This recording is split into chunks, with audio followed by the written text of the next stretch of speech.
বিশ্বনবীর অনেকগুলো সুন্দর সুন্দর নাম আছে। শুধু মুহাম্মদ সাল্লাল্লাহু আলাইহি ওয়াসাল্লাম এটাই ওনার নাম নয়, এটা ছাড়াও ওনার অনেক নাম আছে। ওনার একটা নাম আছে আহমদ। কি নাম? ইয়াতি মিন বাদি ইসমুহু আহমদ।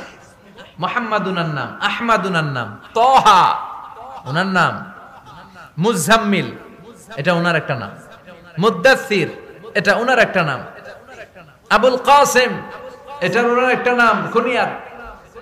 তো বিশ্বনবীর নামে এই সূরাটাকে ডেডিকেট করেছে কে? বিশ্বনবীকে আল্লাহ তাআলা এই সূরার ভেতরে অনেকগুলো ইনস্ট্রাকশন, গাইডলাইন দিয়েছে, পথ নির্দেশিকা।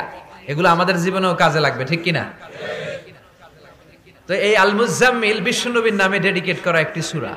আবার এই নামে আমাদেরও অনেকের নাম পাওয়া যায়, আছে না নাই? এখানে মুজাম্মিল ভাই কে কে আছে দেখি? মুজাম্মিল কেউ আছে মুজাম্মিল নামে?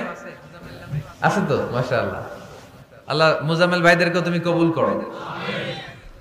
তো এই সূরার একটা কেন্দ্রীয় আলোচ্য বিষয় আছে, central subject matter, central theme of the সূরা আল মুজাম্মিল। এই পুরো 20টা আয়াতে আল্লাহ কি বুঝাতে চাইলেন, আগে সংক্ষেপে এটা আমি বলি। এই পুরো সূরার ভেতরে কেন্দ্রীয় যে আলোচ্য বিষয়টা আল্লাহ আমাদেরকে জানাতে চাইলেন সেটা হচ্ছে আমাদেরকে যে কোনো কাজে নামার আগে নিজেকে প্রস্তুত করে নিতে হবে। You have to take huge preparation for a successful mission. আপনি যদি কোনো মিশনে নামতে চান, আপনাকে you have to take preparation, you have to be prepare, নিজেকে প্রস্তুত করে নিতে হবে। বিশ্বনবীকে আল্লাহ তাআলা বড় একটা মিশনে নামাবেন, নবুয়তির মিশন, দাওয়াতি কাজের মিশন, আল্লাহর জমিনে আল্লাহর দ্বীনকে বাস্তবায়নের মিশন, পৃথিবীর বুকে কালিমার পতাকা গেড়ে দেওয়ার মিশন। চিল্লা এখন ঠিক কিনা?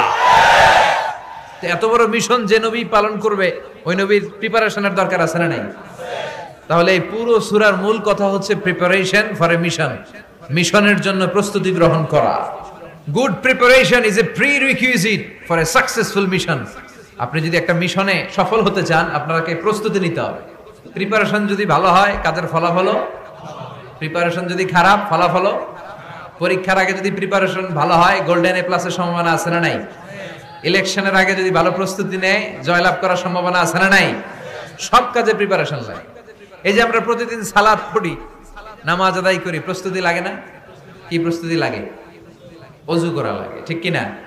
ইয়া আইয়ুহাল্লাযীনা আমানু ইযা কুমতুম ইলাস সালাতি ফাগসিলু ওয়ুজুহাকুম ওয়া আইদিয়াকুম ইলাল মারাফিক ওয়ামসাহু বিরুউসিকুম ওয়া আরজুলাকুম ইলাল কা'বাইন। সুবহানাল্লাহ পড়েন।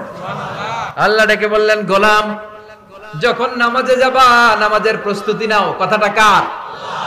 আগে চেহারা ধৌত করো, হাত দুইটা কনুই পর্যন্ত ধৌত করো, তারপরে মাথা মাসে করো, তারপর পা ধৌত করো, তারপরে সালাত কায়েম করতে যাও।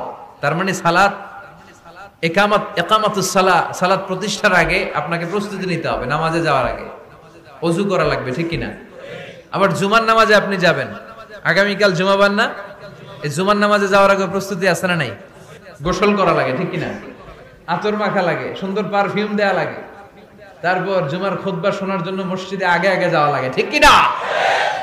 তার মানে নামাজের আগে প্রস্তুতি লাগে, জুমার সালাতের আগে প্রস্তুতি লাগে, আবার রোজার আগেও প্রস্তুতি আছে না নাই? বিশ্বনবী রমাদান আল মুবারক আসার 2 মাস আগ থেকে প্রস্তুতি নিতেন। বিশ্বনবী দোয়া করতে শুরু করতেন রজব মাস থেকে, আর আল্লাহর কাছে বলতেন, আল্লাহুম্মা বারিক লানা ফি রজব ওয়া শাবান ওয়া বাল্লিগনা রমাদান। রজব শাবানে বরকতে দাও, রমজান মাসে গুনাহ ঝরাও। সপ্তাহ জুড়ে তুমি বরকতে দাও, জুমার দিনেতে গুনাহ ঝরাও। রজব শাবানে বরকতে দাও, রমজান মাসে গুনাহ ঝরাও। চিল্লায় পড়েন আমিন। রমজান আসার 2 মাস আগে বিশ্বনবী রজব মাস থেকে রমজানের প্রস্তুতি নিতেন। আল্লাহু আকবার। আর পড়তেন, আল্লাহুম্মা বারিক লানা ফি রজব ওয়া শাবান। ও আল্লাহ, রজব আর শাবান মাসে আপনি বরকত দেন, ওয়া বাল্লিগনা রমাদান, রমজান মাসে পৌঁছে দেন। এখন যে মাসটা চলতেছে এটা কি মাস? হ্যাঁ, তাহলে রমজানের প্রস্তুতি নেওয়ার দরকার আছে না নাই? রমজানের 2 মাস আগ থেকে উনি প্রস্তুতি নিতেন। এরপরে ঈদ আসার আগে রমজানের প্রস্তুতি আছে না নাই?